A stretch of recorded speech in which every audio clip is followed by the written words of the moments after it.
Okay, I want to look at real quick the answer to the question that most people missed on the quiz number 4. And so looking, here's the data set again.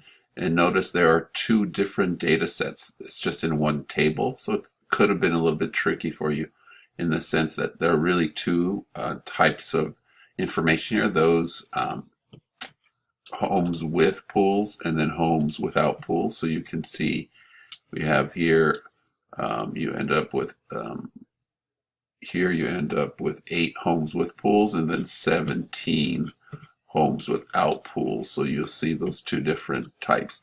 And then what you had is the least squares regression equation for each of those. So you can see the two different styles here. And then you have the equations, which were given here, and the correlation coefficient. And so the first question was asking you about what is the explanatory variable and what is the response variable.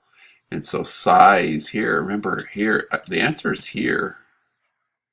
The answer is already in the graph. If you really look at it, remember the explanatory variable is always the x, and then the response variable is the y. So size predicts the price, and so that's what you can see in my answer here. But the question I really wanted to look at was number 2, which was asking you to determine how do we know we have correlation. A lot of you just said, oh, it looks like it. And more importantly, you're supposed to compare the coefficient with a critical value. That was the most important piece there. And so you can see those with no pools are 17, and then you would check with a critical value. And since R is greater than, the absolute value of this is greater than the critical value, we do have correlation.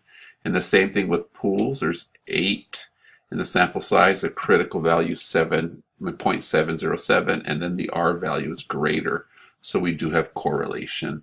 And then to answer the other questions we'll take a look at in class, I posted the solutions too, but you would then just substitute numbers into this equation to find out the values for predictions, and then what does the slope mean? As your size increases by 1 unit, your price of the home will increase by 0.165 or 0.160. That's it.